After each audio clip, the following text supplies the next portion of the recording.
السلام علیکم ورحمۃ اللہ وبرکاتہ۔ الحمد للہ الذی وکفی وسلام علی عباده نصطفی اما بعد فاعوذ باللہ من الشیطان الرجیم بسم اللہ الرحمن الرحیم رب اشرح لی صدری ویسر لی امری واحلل عقدۃ من لسانی یفقهوا قولی رب زدنی علما وعملا اللهم فقهنا في الدين اللهم اجعل القرآن ربيع قلوبنا ونور صدورنا وجلاء أحزاننا وذهاب همومنا اللهم إنا نسألك علما نافعا وعملا متقبلا ورزقا حلالا طيبا۔ کیا حال ہے آپ تمام کے؟ امید کرتی ہوں سبھی خیریت سے ہوں گے۔ آج کی کلاس میں انشاءاللہ ہم سورہ النساء کی آیت نمبر 162 سے 171 تک کا سبق پڑھیں گے۔ تو ترجمہ کرتے ہیں سب سے پہلے اللہ کے بابرکت نام کے ساتھ۔ بسم اللہ الرحمن الرحیم۔ انا اوحینا، بے شک ہم نے وحی کی، الیک آپ کی طرف، کما اوحینا جیسے ہم نے وحی کی، الی نوح والنبیین، نوح علیہ السلام اور دوسرے نبیوں کی طرف، من بعدہ اس کے بعد، اوحینا اور ہم نے وحی کی، الی ابراہیم طرف ابراہیم، و اسماعیل اور اسماعیل، و اسحاق اور اسحاق، و یعقوب اور یعقوب، والاسباط اور اس کی اولاد، و عیسیٰ اور عیسیٰ، و ایوب اور ایوب، و یونس اور یونس، و ہارون اور ہارون، و سلیمان اور سلیمان علیہم السلام کی طرف، وآتینا داود زبورا اور ہم نے دی داود کو زبور، ورسلا اور کئی رسول، قد تحقیق قصصناہم ہم نے بیان کیا ان کا حال، علیک آپ پر، من قبل اس سے پہلے، ورسلا اور کئی رسول، لم نقصصہم علیک کہ نہیں بیان کیا ہم نے ان کا حال آپ پر، وکلم اللہ موسیٰ تکلیما اور کلام کیا اللہ نے موسیٰ سے خاص طور پر کلام کرنا، رسولم مبشرین بھیجے رسول خوشخبری دینے والے، و منذرین اور ڈرانے والے، لئلا یکون للناس علی اللہ حجہ تاکہ باقی نہ رہے لوگوں کے لیے اللہ پر کوئی حجت یا کوئی الزام، حجتم بعد الرسل کوئی الزام رسولوں کے بعد، وکان اللہ عزیزا حکیما اور ہے اللہ نہایت غالب خوب حکمت والا، لیکن اللہ یشہدو گواہی دیتا ہے بما اس کی جو انزلہ اس نے نازل کیا، الیکا آپ کی طرف، انزلہ کے نازل کیا اس کو، بعلمہ اپنے علم کے ساتھ، والملائکۃ اور فرشتے بھی، یشہدون گواہی دیتے ہیں، وکفی باللہ شہیدا اور کافی ہے اللہ گواہ، ان الذین بے شک وہ لوگ جنہوں نے کفروا کفر کیا، وصدوا اور روکا، عن سبیل اللہ اللہ کی راہ سے، قد ضلوا ضلالا بعیدا یقیناً وہ گمراہ ہو گئے گمراہ بہت دور کے، ان الذین بے شک وہ لوگ جنہوں نے کفروا کفر کیا، وظلموا اور ظلم کیا، لم یکن اللہ نہیں ہے اللہ، لیغفر لہم کہ بخش دے ان کو، ولا لیہدیہم طریقہ اور نہ ہی ایسا ہے کہ دکھلا دے ان کو طریقہ راہ،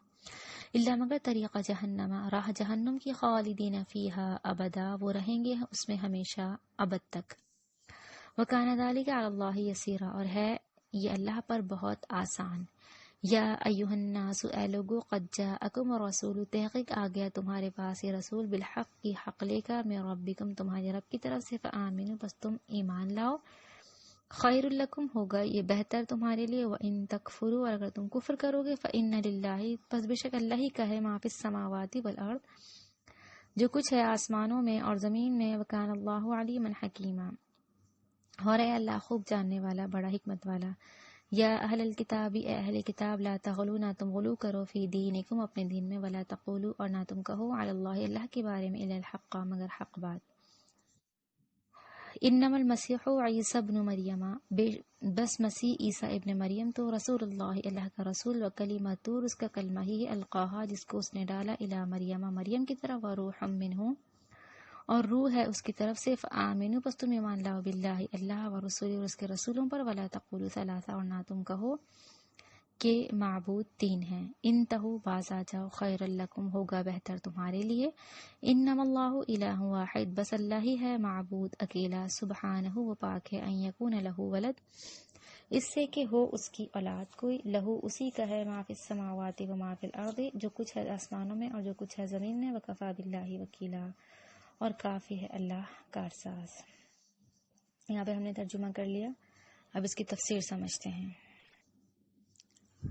اللہ کہتے ہیں بے شک ہم نے آپ کی طرف اسی طرح وحی کی ہے جیسا کہ نوح علیہ السلام اور ان کے بعد والے نبیوں کی طرف کی، اور ہم نے وحی کی ابراہیم اور اسماعیل اور اسحاق اور یعقوب اور ان کے اولادوں اور عیسیٰ اور ایوب اور یونس اور ہارون سلیمان علیہم السلام کی طرف اجمعین۔ حضرت ابن عباس اس روایت میں مروی کرتے ہیں کہ بعض لوگوں نے کہا کہ حضرت موسیٰ کے بعد کسی انسان پر اللہ تعالیٰ نے کچھ نازل ہی نہیں کیا، اور اس طرح نبی کی وحی اور رسالت سے بھی انکار کیا جس پر اللہ نے یہ آیت اتاری۔ اللہ نے بتایا کہ جس طرح ہم نے دوسرے انبیاء پر وحی کی اسی طرح اے نبی ہم نے آپ کی طرف بھی وحی کی ہے۔ سب سے پہلے ہم وحی کے بارے میں سمجھتے ہیں۔ حضرت عائشہ صدیقہ رضی اللہ تعالی عنہا فرماتی ہیں، کہتی ہیں کہ جب پہلی وحی اللہ کے نبی صلی اللہ علیہ وسلم پر شروع ہوئی تو وہ پاکیزہ خواب تھے۔ سوتے میں اللہ کے نبی جو خواب دیکھتے تو وہ صبح کی روشنی کی طرح واضح ہو جاتا۔ پھر اللہ کے نبی کو تنہائی پسند آنے لگی اور آپ صلی اللہ علیہ وسلم غار حرا میں اکیلے رہنے لگے۔ مسلسل کئی راتیں وہاں رہ کر عبادت کرتے۔ پھر جب توشہ ختم ہو جاتا سیدہ خدیجہ رضی اللہ تعالی عنہ کے پاس لوٹ کر آتے اور اتنا توشہ اور لے جاتے۔ آپ اسی حال میں غار حرا میں تھے کہ آپ کے پاس فرشتے آئے جبرائیل علیہ السلام، جنہوں نے کہا اقرا، آپ پڑھیے۔ آپ نے کہا ما انا بقارئ، میں پڑھا لکھا نہیں ہوں۔ یعنی یہ وہ وحی ہے جو پہلی وحی اللہ کے نبی صلی اللہ علیہ وسلم پر نازل ہوئی تھی، اقرا بسم ربک الذی خلق۔ سورہ علق میں یہ واقعہ انشاءاللہ ہم تفصیل سے پڑھیں گے۔ اللہ کے نبی نے فرمایا میں پڑھا ہوا نہیں ہوں۔ اللہ کے نبی پر جو ہے وہ یعنی آپ کانپ رہے تھے جب اللہ کے نبی واپس حضرت خدیجہ کے پاس آئے اس وحی کے بعد، اور آپ نے پورا واقعہ ان کو سنایا، انہوں نے آپ کو تسلی دی، ہمدردی کے الفاظ استعمال کیے، پھر اپنے کزن کے پاس لے کر چلی گئیں، انہیں ورقہ بن نوفل کے پاس، اور انہوں نے اللہ کے نبی کو سمجھایا۔ انشاءاللہ سورہ علق میں ہم اس کو تفصیل کے ساتھ پڑھیں گے۔ تو ایک وحی وہ ہوتی ہے حضرت عائشہ کہتی ہیں کہ اللہ کے نبی پر پہلی وحی جو نازل ہوئی۔ اسی طرح حضرت عائشہ فرماتی ہیں رضی اللہ تعالیٰ عنہ کہ حارث بن حشام نے اللہ کے نبی سے پوچھا اللہ کے نبی آپ پر وحی کیسی آتی ہے؟ آپ صلی اللہ علیہ وسلم نے فرمایا کبھی تو ایسے آتی ہے جیسے گھنٹے کی جھنکار، اور یہ وحی مجھ پر سخت ناگوار ہوتی ہے، پھر جب فرشتے کی کہی ہوئی بات مجھے یاد رہ جاتی ہے تو یہ موقوف ہو جاتی ہے۔ یعنی وحی کے مختلف طریقے بتائے گئے۔ نمبر 1 اللہ کے نبی نے فرمایا گھنٹے کی جھنکار کی طرح مجھ پر آتی ہے وحی۔ نمبر 2 جو طریقہ بتایا کبھی فرشتہ مرد کی صورت میں میرے پاس آتا ہے، مجھ سے بات کرتا ہے تو میں اس کی کہی ہوئی بات یاد کر لیتا ہوں۔ سیدہ عائشہ رضی اللہ تعالیٰ عنہ کہتی ہیں میں نے دیکھا کہ جب سخت سردی کے دن میں اللہ کے نبی پر وحی اترتی، پھر جب موقوف ہو جاتی تو اللہ کے نبی کی پیشانی سے پسینہ پھوٹ نکلتا تھا۔ سخت سردی میں بھی اللہ کے نبی پسینہ پسین ہو جایا کرتے تھے۔ اور ایک طریقہ یہ بتایا جاتا ہے وحی کا کہ اللہ تعالیٰ پردے کے پیچھے سے کسی رسول سے کلام کرے، اور یہ فضیلت بالخصوص سیدنا موسیٰ علیہ السلام کو عطا ہوئی تھی، اسی لیے سیدنا موسیٰ علیہ السلام کا خاص طور پر ذکر کیا گیا۔ البتہ معراج کے موقع پر اللہ کے نبی صلی اللہ علیہ وآلہ وسلم کو بھی عطا ہوئی تھی۔ تو اللہ یہاں پہ یہ کہتے ہیں کہ جس طرح ہم نے پہلے پیغمبروں پر وحی نازل کی، اے نبی ہم نے آپ پر بھی اسی طرح وحی اتاری ہے۔ آگے فرمایا اور ہم نے داؤد علیہ السلام کو زبور عطا فرمائی، اور آپ سے پہلے کے بہت سے رسولوں کے واقعات ہم نے آپ سے بیان کی ہیں اور بہت سوں کے بیان بھی نہیں کیے۔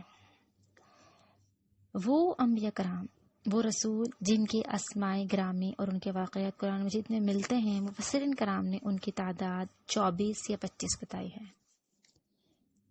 ان انبیاء کرام کا نام اس طرح سے آتا ہے: آدم علیہ السلام، ادریس علیہ السلام، نوح علیہ السلام، ہود علیہ السلام، صالح علیہ السلام، ابراہیم علیہ السلام، لوط علیہ السلام، اسماعیل علیہ السلام، اسحاق علیہ السلام، یعقوب علیہ السلام، یوسف علیہ السلام، ایوب علیہ السلام، شعیب علیہ السلام، موسیٰ علیہ السلام، ہارون علیہ السلام، یونس علیہ السلام، داؤد علیہ السلام، سلیمان علیہ السلام، الیاس علیہ السلام، الیسع علیہ السلام، زکریا علیہ السلام، یحییٰ علیہ السلام، عیسیٰ علیہ السلام اور ذوالکفل علیہ السلام. اور حضرت محمد صلی اللہ علیہ وآلہ وسلم. ذوالکفل اکثر مفسرین کے نزدیک یہ بھی جو ہے وہ رسولوں میں شامل تھے. اور 25واں نام جو آتا ہے وہ پیارے نبی حضرت محمد مصطفیٰ صلی اللہ علیہ وسلم کا آتا ہے، جو کہ خاتم النبیین ہیں. اس طرح تقریباً 25 نام انبیاء کرام کے آتے ہیں قرآن مجید میں کہ جن کا تذکرہ کیا گیا ہے.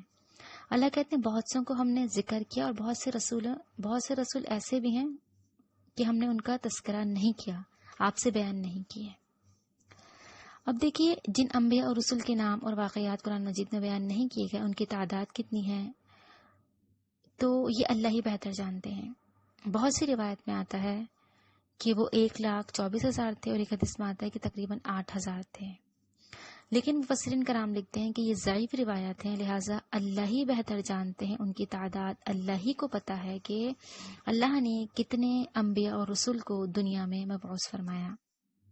لہٰذا ہمیں قرآن حدیث سے جو بات سمجھ آتی ہے وہ یہ کہ مختلف ادوار اور حالات میں اللہ نے مبشرین و منذرین یعنی انبیاء کرام اور رسولوں کا مبعوث کرنے کا سلسلہ جاری رکھا تھا، حتیٰ کہ یہ سلسلہ اللہ کے نبی صلی اللہ علیہ وسلم پر جا کر ہی ختم ہوا.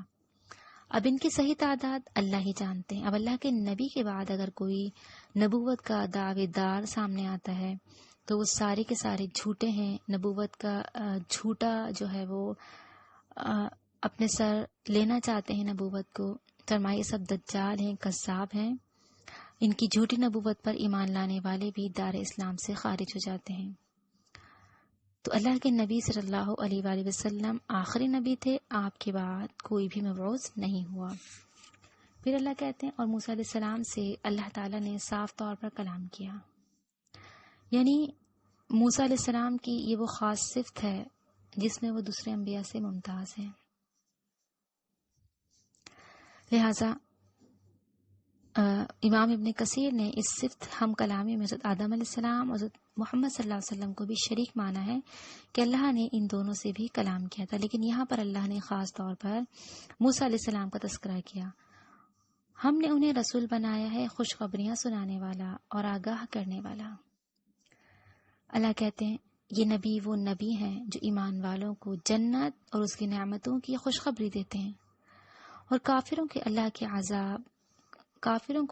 عذاب اور بھڑکتی ہوئی جہنم سے ڈراتے ہیں، تاکہ لوگوں کی کوئی حجت اور الزام رسولوں کے بھیجنے کے بعد اللہ تعالیٰ پر نہ رہ جائے. اللہ کہتے ہیں ہم نے یہ انذار و تبشیر یعنی ڈرانے کا اور خوشخبری دینے کا رسولوں کے ذریعے جو سلسلہ بنایا وہ اس لیے بنایا تاکہ لوگوں کے پاس کوئی عذر باقی نہ رہے، وہ کوئی الزام نہ لگائیں کہ ہمیں تو پتہ ہی نہ تھا، ہم پھر کیوں عذاب دیے جا رہے ہیں.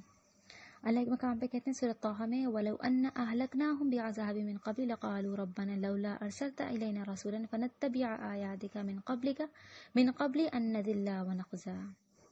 اللہ کہتے ہیں اگر ہم ان کو پیغمبر کے بھیجنے سے پہلے ہی ہلاک کر دیتے تو وہ کہتے ہیں ہمارے پروردگار تو نے ہماری طرف کوئی رسول کیوں نہ بھیجا، ہم ذلیل اور رسوا ہونے سے پہلے تیری آیات کی پیروی کر لیتے. اللہ کہتے ہیں اس الزام اور اس حجت کو دور کرنے کے لیے کہ یہ بات میں یہ نہ کہیں اللہ آپ نے تو کتابیں نہیں بھیجی، رسول نہیں بھیجے، ہمیں ڈرانے والے ہمیں خوشخبری دینے والے نہیں بھیجے، تو آج ہم پہ عذاب کیوں کر رہے ہیں. اللہ کہتے ہیں ہم حجت قائم کر رہے ہیں کہ دیکھو ہم نے سب کچھ تمہارے ساتھ معاملہ کر دیا تھا، ڈرانے والے خوشخبری دینے والے انبیاء کرام، کتابوں کا نزول سب کچھ کر دیا تھا، صحیح اور غلط کی راہ دکھا دی تھی تمہیں، اب پھر بھی تم نہیں اس سے باز آئے گناہوں سے، تو اس وجہ سے تمہارا یہ انجام ہوا. اللہ تعالیٰ بڑا غالب اور بڑا باحکمت ہے. جو کچھ آپ کی طرف اتارا ہے اس کے بارے میں خود اللہ تعالیٰ گواہی دیتا ہے کہ اسے اپنے علم سے اتارا ہے، اور فرشتے بھی گواہی دیتے ہیں اور اللہ تعالیٰ بطور گواہ کافی ہے. اللہ کہتے ہیں اے نبی آپ کی طرف جو کچھ اترا اللہ گواہ اس بات کا کہ ہم نے اسے آپ پر اتارا ہے، فرشتے گواہ ہیں، اللہ تعالیٰ بطور گواہ ہے. جن لوگوں نے کفر کیا اللہ تعالیٰ کی راہ سے اوروں کو روکا یقیناً گمراہی میں دور نکل گئے. اللہ کہتے ہیں جو خود بھی گناہ کرتے ہیں، خود بھی گناہوں میں ملوث رہتے ہیں، اور دوسروں کو بھی گناہوں پر اکساتے ہیں، تو وہ لوگ بہت دور گمراہی میں نکل گئے۔ جن لوگوں نے کفر کیا اور ظلم کیا انہیں اللہ تعالیٰ ہرگز ہرگز نہ بخشے گا اور نہ انہیں کوئی راہ دکھائے گا۔ اللہ کہتے ہیں مسلسل کفر اور ظلم کا ارتکاب کرنے والوں، اللہ نے جو ہے تمہارے کفر کی وجہ سے تمہارے دلوں کو سیاہ کر دیا ہے۔ تمہارے دلوں سے تمہارے دل وہ دل ہو گئے ہیں کہ ان سے اب ہدایت حاصل کرنے کی، مغفرت طلب کرنے کی کوئی امید باقی نہیں رہتی کہ وہ اللہ کی طرف رجوع کریں، ہدایت کو اپنائیں، گمراہی کی راہ سے ہٹیں۔ اللہ کہتے ہیں کوئی راستہ بچتا ہی نہیں سوائے جہنم کی راہ کے، جس میں وہ ہمیشہ ہمیشہ پڑے رہیں گے، اور یہ اللہ تعالیٰ پر بالکل آسان ہے۔ اللہ کہتے ہیں بس ہم جو ان کے لیے راہ چنیں گے وہ راہ اب ان کے لیے آخرت کی ہی ہوگی، کیونکہ آخرت میں جہنم ہی کی ہوگی جس میں وہ ہمیشہ ہمیشہ رہیں گے۔ وجہ کیا تھی؟ انہوں نے کفر کیا اور ظلم کیا، اللہ سے بخشش طلب نہیں کی، گناہوں میں ملوث رہے، تو ہمیشہ ہمیشہ وہ اس جہنم میں پڑے رہیں گے، اور یہ اللہ تعالیٰ پر بالکل آسان ہے۔ اللہ کہتے ہیں یہ چیزیں ہمارے لیے ناممکن نہیں، ایسا نہیں کہ ہم نہیں کرتے، ہمارے لیے سب کچھ کرنا آسان ہے، اور اللہ تعالیٰ سب کرنے پر قادر ہے۔ اللہ کہتے ہیں اے لوگو، تمہارے پاس تمہارے رب کی طرف سے حق لے کر رسول آ گیا، بس تم ایمان لاؤ تاکہ تمہارے لیے بہتری ہو، اور اگر تم کافر ہو گئے تو اللہ ہی ہے کہ وہ ہر چیز تو اللہ ہی کی ہے، ہر وہ چیز جو آسمانوں اور زمین میں ہے، اور اللہ دانا اور حکمت والا ہے۔ اللہ بتاتے ہیں کہ دیکھو تمہارے پاس اللہ کی طرف سے رسول حق لے کر آ گئے، تمہارا کام اور تمہاری بہتری اسی میں ہے کہ تم ایمان لے کر آ جاؤ۔ کافر ہو جاؤ گے تو جان لو جو کچھ زمین و آسمان میں وہ سب اللہ ہی کا ہے۔ اللہ کہتے ہیں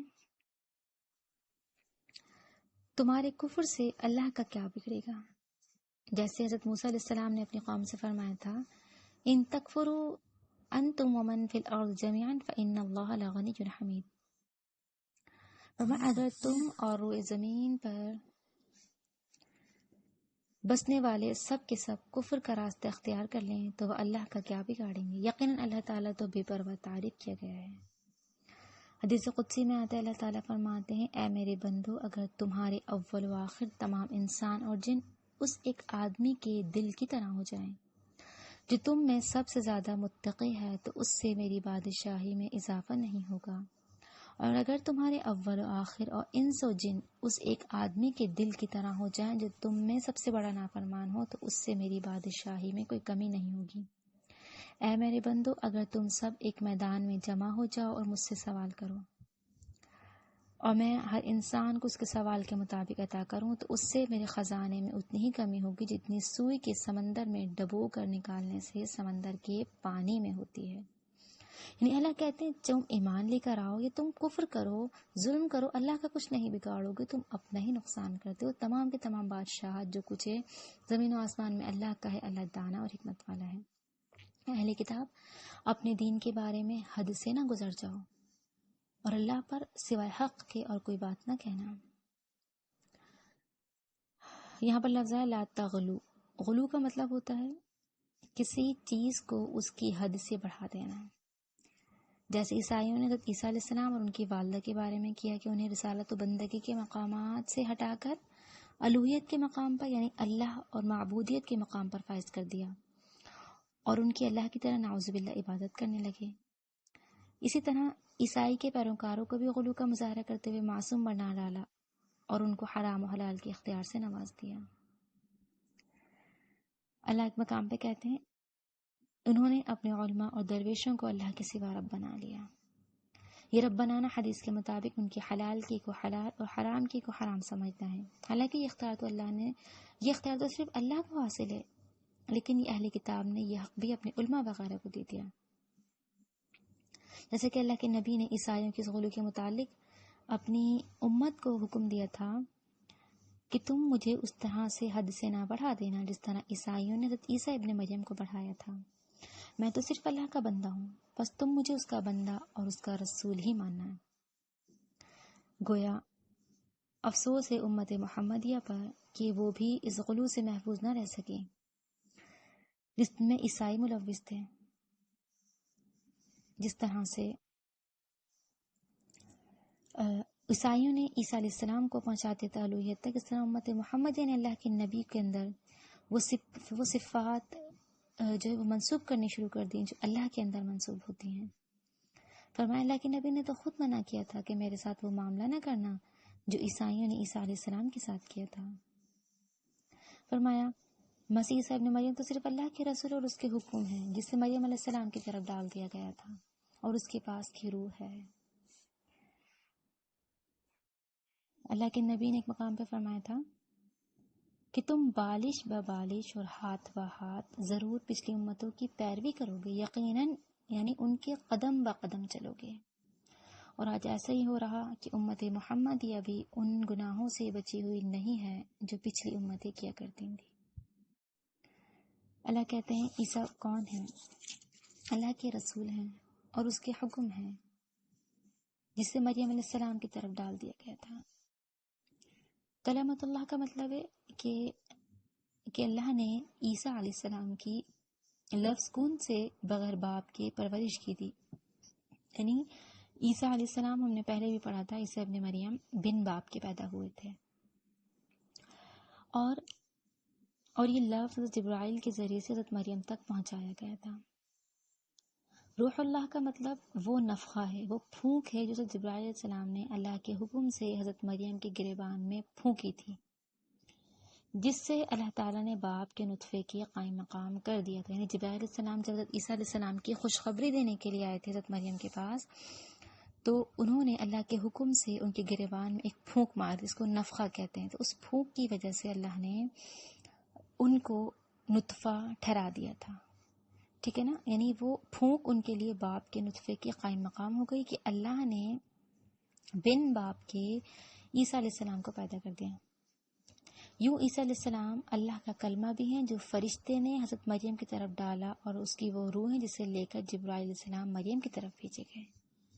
ٹھیک ہے نا، بن باپ کے اللہ کا وہ حکم جبرائیل علیہ السلام لے کر آئے تھے حضرت مریم کے پاس، انہوں نے پھونک ماری گریبان میں جس کی وجہ سے وہ حاملہ ہو گئی اور اللہ نے بن باپ کے عیسیٰ ابن مریم کو پیدا فرمایا تھا.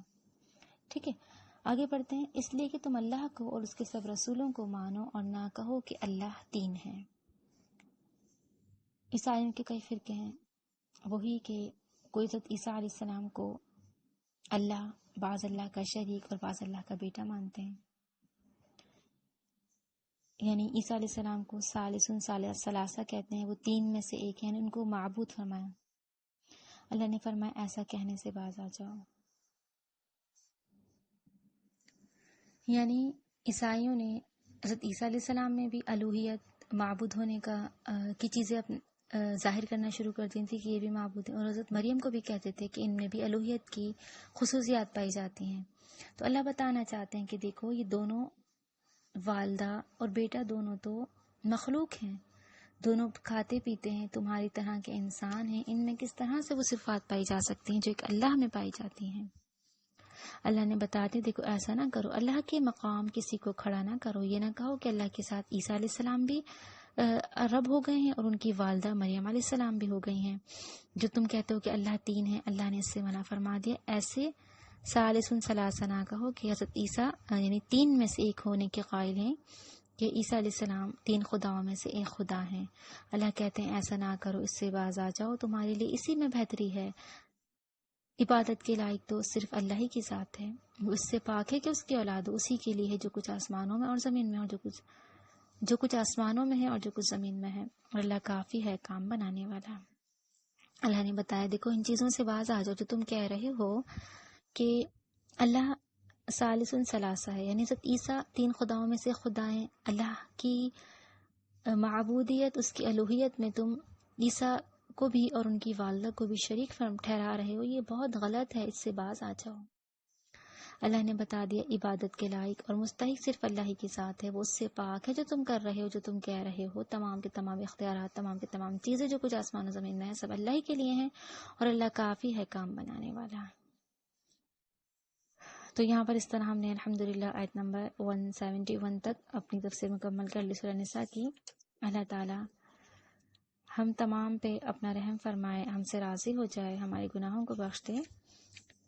تو انشاءاللہ زندگی رہی تو پھر ملتے ہیں۔ آپ سب اپنا خیال رکھیے گا، دعا میں یاد رکھیے گا۔ اللہ حافظ۔ سبحانک اللہم و بحمدک، نشہد ان لا الہ الا انت، نستغفرک و نتوب الیک، وصلی اللہ تعالی علی خیر خلقہ محمد و آلہ و صحبہ اجمعین برحمتک یا ارحم الراحمین۔ السلام علیکم و رحمۃ اللہ وبرکاتہ۔